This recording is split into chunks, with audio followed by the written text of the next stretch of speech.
When we think of missionaries and medical professionals called to help the people of Africa, we often think of Christian heroes of the faith, like Dr. David Livingstone.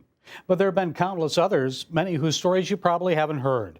But people who have truly made a big difference in changing African lives. One such person was Dr. Ann Sparry. Joining us now is John Heminway, a filmmaker and a writer, author of a new book, In Full Flight, A Story of Africa and Atonement. Many have not heard the story of Dr. Ann Sparry, a French doctor, and how she saved many lives from fatal diseases while she resided in Africa. So how did you encounter her and document her story? Well, I first met her in 1980.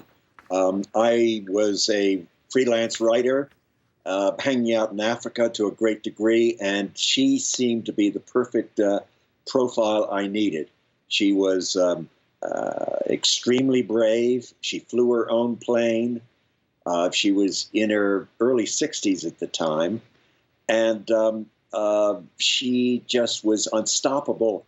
She helped all the tribal people, particularly in the north and along the coast and by Lake Victoria, and her output was just beyond comprehension. She would land on tiny little strips, and there'd be a bunch of warriors, their wives, their kids waiting for her in the shade under an acacia tree. And we'd go and we'd set up a card table, all these medications on the card table, and I'd stand as her faithful acolyte as she treated all these people. Now, after she passed away, you find out something unique about her. What was that, and how significant was it to her work and friendship with the locals? Well, she died in 1999, and she was then close to 80, close to 81. And I set out to write a loving biography of hers. Her funeral was virtually a state funeral in Kenya. She was beloved by so many people. 1,000 people showed up in her hangar in Nairobi. And so I set out to write perhaps a conventional biography of a woman who was as close to sainthood as I could imagine. And it was then I started getting into research in Europe that the entire story took a dramatic turn. Anne and her brother, members of a prosperous family from Alsace in France, were both in the French resistance, in the French underground.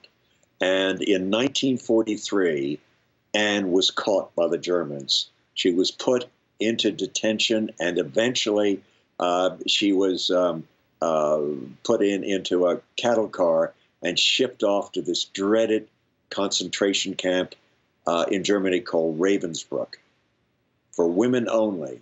Something like 123,000 women went through it. Only 18,000 at the very most survived. And it was during that time when Anne essentially became a different person.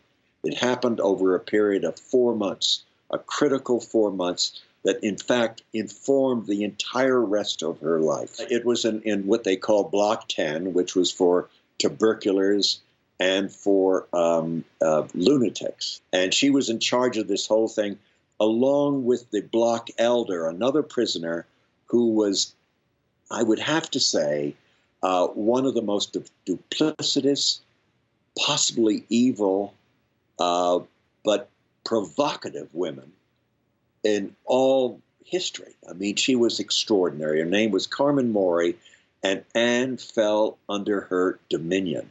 And between the two of them, they made a pact, essentially, with the Nazi overlords to do all sorts of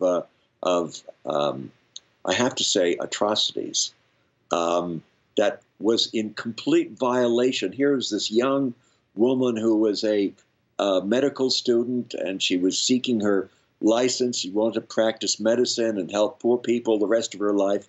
And for 4 months, she did exactly the reverse. What do you want people to learn from reading your book?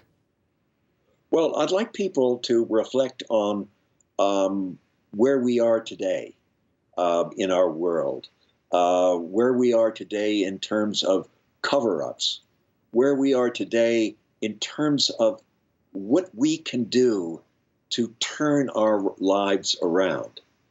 And I believe that this is one of the most Herculean, Olympic, life-changing careers of all times.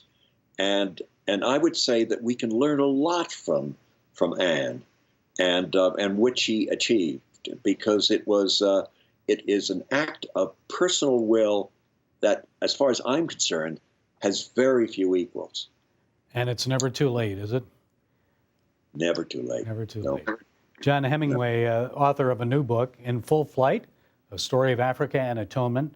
Thank you, Mr. Heminway, for sharing this amazing story with us today.